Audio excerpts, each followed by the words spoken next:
Hey YouTube, how's it going? Felix here. Last year, back in 2020, you may have seen a couple of videos on my channel about my 1999 Lexus LS400. But you know, ever since I produced those couple of videos, they did really well. I was really excited about making more content on that car. You may have noticed that the car sort of mysteriously disappeared from my channel and it was never seen again. Well, as you can probably guess, I don't have the car anymore. Something ended up happening to my lovely Lexus LS400 and I ended up getting rid of the car. So what I want to do in this video is I want to piece together all of the content I've got on that car, tell you the full story of what happened to my 1999 Lexus LS400 with a V8 and explain why I don't have it anymore. It's a bit of a sad story, to be honest, but I hope you'll enjoy the story, so stick around. Okay, so here's the car the day I bought it for my friend Fred. He's a family friend of mine. I was really excited because it was lockdown here in the UK and I really wanted a big project. First thing I thought I'd tackle was the little bit of a scratched up area there on the rear bumper. Seemed like the easiest job on the car, so I thought I'd do that first. This is what the bumper looked like after I just sanded off all the flaky paint and got it ready for repainting. And here it is after I'd added the primer and I'd sort of got everything ready. I was super new to this, so yeah, not a great job. And here's the video. Here is the first, actually no, the top coat's done. This is three coats of top coat on here. I'm not sure, probably the camera doesn't do it justice, but I think it looks good. I think it actually looks really good. The paint match, obviously it's got no clear coat on it yet, that's coming up very soon. But yeah, the paint match is good. So here is the rear bumper after I'd finished laying down all the colour coats. Initially it looked pretty crappy and the transition was very sharp between the new area of paint and the old area of paint. But what I did is I started wet sanding that for a long time and really put some elbow grease into it. And it actually turned out pretty good in my opinion. So I was now full of confidence from my painting skills, so I got to work on the front bumper. Fred, good morning. How are you? Check out the work from last night. This is the painted that little bit there on the bottom cone, which was sort of scraped a little bit. Took that off and repainted that. Obviously still need to wet sand in those edges there and there, but I'll be doing that this morning, putting the fog light in back as well. Other big job for today is this.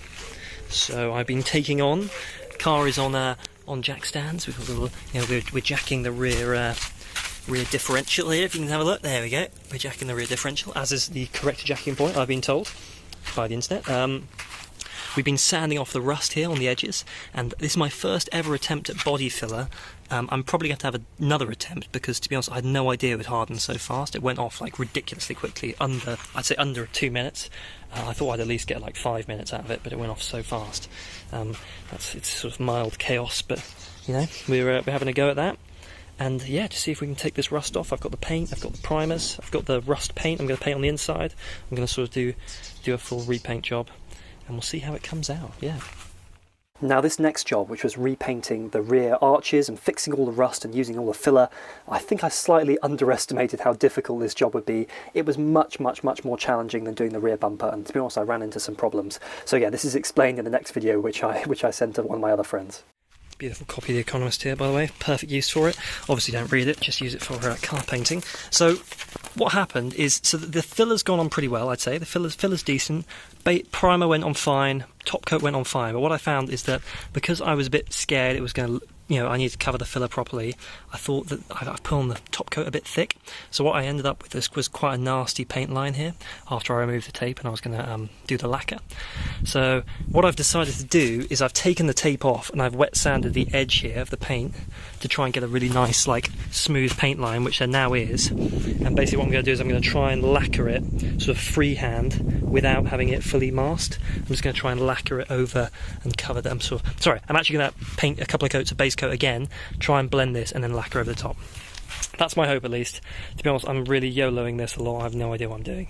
I'm sure experienced painters would tell me not to paint a huge section of the car like that without it being fully masked, but I think otherwise I'm just going to end up with a horrible paint line and it will look shit. Anyway, I'd love your opinion.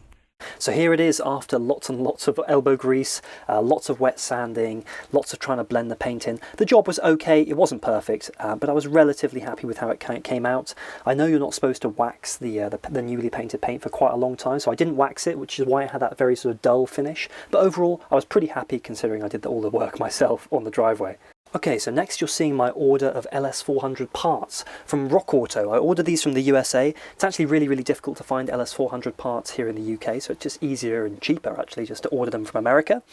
So I got these parts shipped in. This is the cam belt kit. I found out that the cam belt hadn't been replaced on the Lexus for sort of over 80,000 miles, and to me that felt like a pretty long time to have a single cam belt, so I thought I'd get the cam belt replaced for peace of mind. So I got the full cam belt kit with the belt, the tensioners, the pulleys, all that stuff. I also got the serpentine pulley, and as I read on the forums, and this would eventually turn out to be a very bad decision, but I read on the forums that it was a good idea to replace the top and bottom radiator hoses while you were having the cam belt done, since the hoses had to be removed anyway to gain access to the cam belt. So I bought top and bottom radiator hoses for the LS400.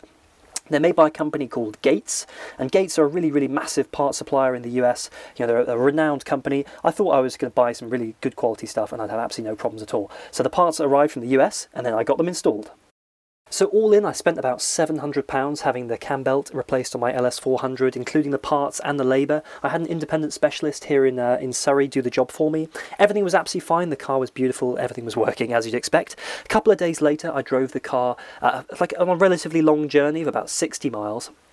And on the way back from that journey, I suddenly had this sort of massive loss of coolant in the car, where all the coolant suddenly drained out, the temperatures in the engine block went sky high, and the car just suddenly started overheating massively. So I pulled over to the side of the road, and you can see here what the car was like parked on the side of the motorway after losing almost all of its coolant. And at the time, I hadn't really understood what had happened, but I sent some videos to my friends anyway. Here they are. Well, hello everyone. Things have gone from bad to worse. here on the side of the M3, she's gone pop. I think we've had a full-blown coolant gone in the old girl. So we're just calling the RAC now. RIP, darling. We're going to be okay though. We're going to be okay. See you in a bit. So here you can see my dad and I waiting along the side of the motorway for the RAC guy to arrive. RAC is a breakdown company here in the UK, and the RAC guy quickly identified that the problem was with the bottom radiator hose. What happened is the bottom radiator hose, which is one of the ones that I replaced during my cam belt replacement, had actually started rubbing along one of the pulleys on the front of the engine, and that had caused a big sort of gash to open up in the side of the hose, which had eventually blown and lost all of its coolant. The RAC guy was really good. He took the hose off and managed to sort of repair it in the back of his van with some special tape. He put it back on, refilled the coolant system up with as much water as it could take, and then we drove with the RAC guy up to the next service station on the M3, which was about 2 miles up the road. The car was very hot as we were driving there. Clearly not everything was really right, but when we arrived, the guy used one of these block tester kits, which is a special kit which basically detects if there are any exhaust gases in your coolant system, which there shouldn't be, and the block tester kit showed that there were some exhaust gases in my coolant system, which indicates a damaged head gasket, which was really tough to hear at that time. Alright, hello gentlemen, Lexus updates here for various people, who are my car mates. Lexus is doing okay. We're putting some more coolant in it. Obviously it drank all its coolant yesterday, and I've now replaced the hose.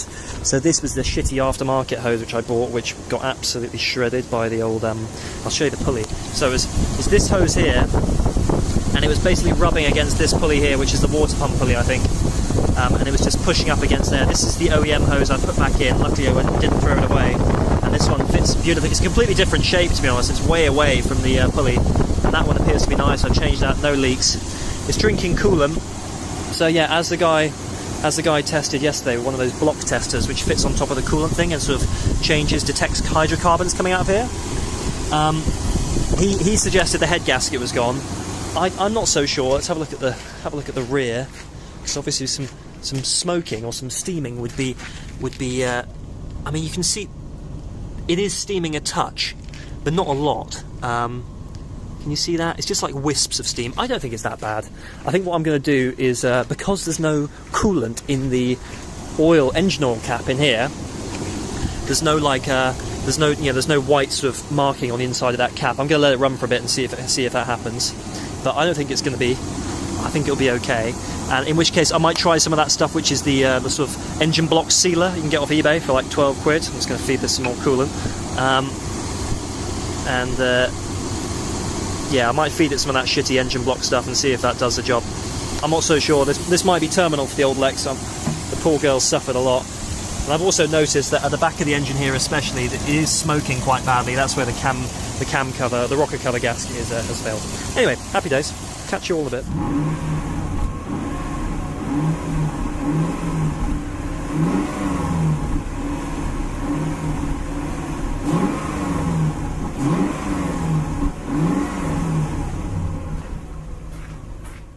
So at this point to me it was pretty clear that the head gasket on the Lexus was really damaged beyond repair, and I would need to replace the head gaskets, both sides of the V8, if I was going to keep the car.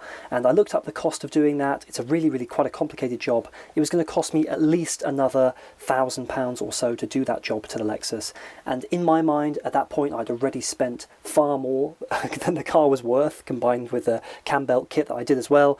And I just decided to cut my losses and sell the car and get back as much money I could and move on to something else. So that's what I ended up doing. Hey Craig and Luke, this is Felix with the LS400, T-Reg 1999, last gen LS400 in rose red. Just going to give you a good look around the car, show you everything that's up with it. Might take a couple of videos here. I'll do one of the exterior, one of the interior. So on the exterior, everything's actually pretty good. The car's very straight. I don't think it's ever been crashed. It's in really nice condition overall on the exterior. Let's just show you. So the first thing that's wrong with the car is a bit of rust here on the rear arch. So there's definitely some paint bubbling here in various spots on the rear arch. What's happened here is if you feel on the back of the arch, there are these little sort of clips here which hold in this plastic piece, and I think they've just rusted. It's only really surface rust, the paint, apart from this bit here which has got like a little sort of chip in it. It's actually fixable, and I have fixed it already on the other side. I'll show you. So it has a sort of similar on the other side, but not quite as bad. Apologies, the car's sort of in the flower bed here, but you can see I already fixed that. I'm actually I haven't waxed it yet. I'm sort of waiting for the paint to fully cure there before I wax it. I've only done it sort of 2 or 3 weeks ago. I suppose you're supposed to leave the new lacquer like a month before you wax it, so I've been doing that. Looking at the car, other than that, to be honest, it's in good nick for its age. There are a few bits here and there, like there are some paint chips. There is a tiny bit of bubbling here above the top of the windscreen, if you can see that. The sunroof is good, doesn't leak. Let me show you the interior. I've got actually got 3 keys, I think, 2.5 keys, 2 good keys, 1 sort of half working key.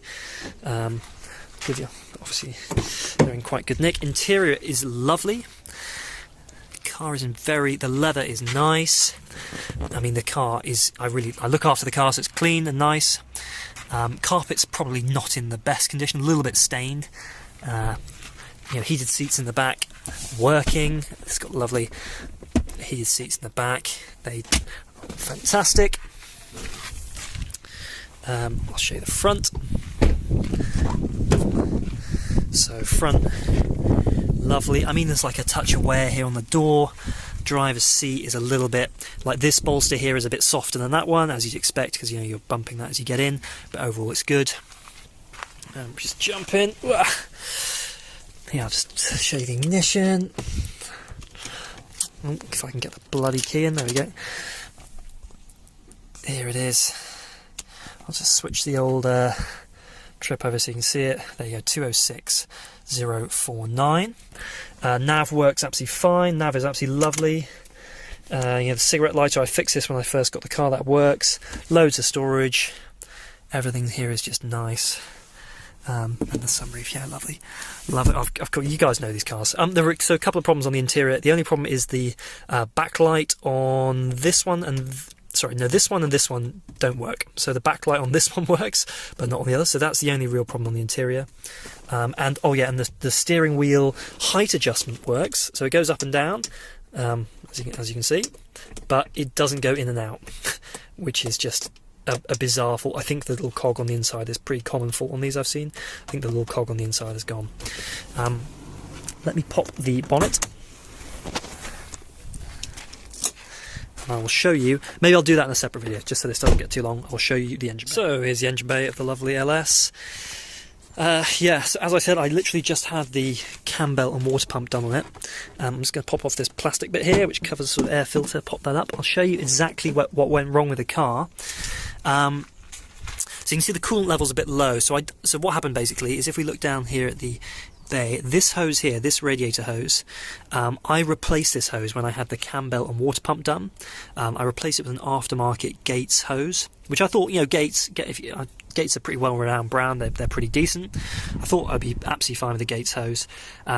And it was fine, it looked fine when it was installed, but what happened is when the hose pressurised and got really hot, the car got hot, the hose sort of expanded and started rubbing on this pulley here, which I think is, maybe that's a water pump pulley, I'm not quite sure which one it is.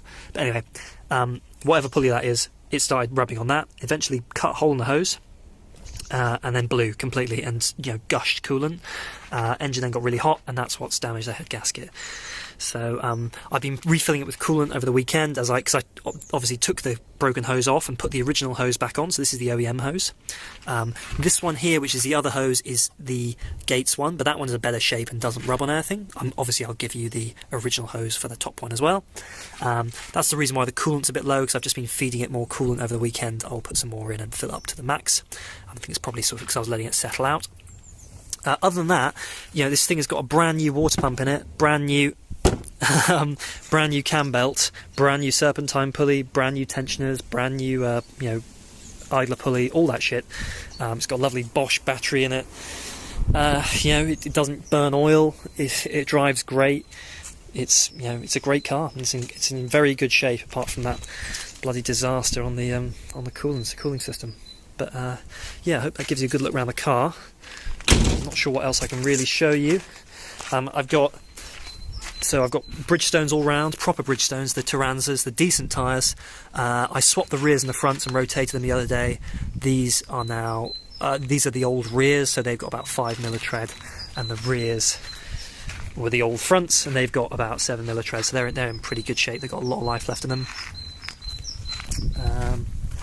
What can I show you here in the boot? I mean, yeah, boot, as you expect, lovely LS400 enormous boot, all working well. CD changer works, nav works, you know, it's a great car. Anyway.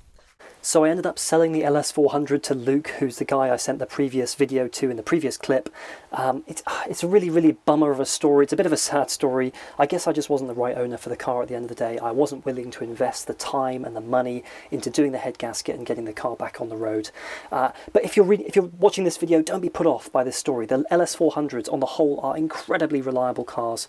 I just got unlucky with the sort of aftermarket hose that I bought, and the sort of, I guess I was trying to do preventative maintenance, but it backfired, right? But anyway, these cars are so cool. Don't be put off by my story. You're going to absolutely love an LS400 if you get one. Consider subscribing if you haven't done so already, and I'll catch you in the next video. Cheers.